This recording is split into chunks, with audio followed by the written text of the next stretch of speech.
நீங்கள் புறக்கணிச்சுட்டு போங்க, நாங்கள் வந்து எஸ்ஐஆர் பணிகளை நாங்கள் எங்களை ஈடுபடுத்திக்கல அப்படின்னு புறக்கணிச்சு போனோம். ஆனால் ஒப்புக்காக ஒரு சாக்கு போக்குக்காக எஸ்ஐஆர் எதிர்த்து விட்டு முழுக்க எஸ்ஐஆர் வந்து தீவிரமாக அமல்படுத்துகின்ற கட்சி வந்து திமுக. இன்னும் 4 அமாவாசை தான், அதுக்குள்ள உங்களோட ஆட்சி முடிஞ்சிடும். அதுக்கப்புறமா இது சம்பந்தமா நீங்க இந்த கள்ள ஓட்டு போடுறதுக்காக என்னெல்லாம் வந்துட்டு வேலை பண்ணீங்களோ அதுக்காக உங்களுக்கு தண்டனை கிடைக்கும் அப்படின்னு சொல்லியும் திமுகவையும் ஸ்டாலின் அவர்களையும் ஜெயக்குமார் அவர்கள் வந்து விமர்சனம் பண்ணியிருக்காங்க. அவங்க சொன்ன மாதிரி தான் வந்துட்டு திமுக வந்து இப்ப தொடர்ந்து பண்ணிட்டே இருக்காங்க. ஏன்னா இப்ப ரீசெண்டா கூட ஒரு பெண்ணை வந்துட்டு டிஎம்கே ஐடி விங்ல இருக்க ஒரு பொண்ணை வந்துட்டு அவங்க வந்துட்டு பூத் லெவல் ஆபீசரா உட்கார வச்சாங்க. அது மூலமா ஏகப்பட்ட பிரச்சனை போச்சு. நம்ம ஸ்டாலின் அவர்களோட தொகுதியான கொளத்தூர் தொகுதியில ஒரே வீட்டுல வந்துட்டு 38 ஓட்டு இருந்துச்சு.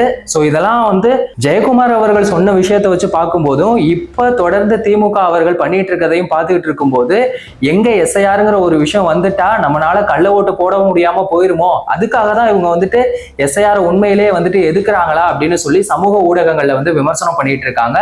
சோ இதை பத்தி உங்க கருத்து என்ன அப்படிங்கிறத மறக்காம கமெண்ட் செக்ஷன்ல சொல்லுங்க. வேறொரு வீடியோல வேறொரு கண்டென்ட்ல நான் உங்களை சந்திக்கிறேன். நன்றி, வணக்கம்.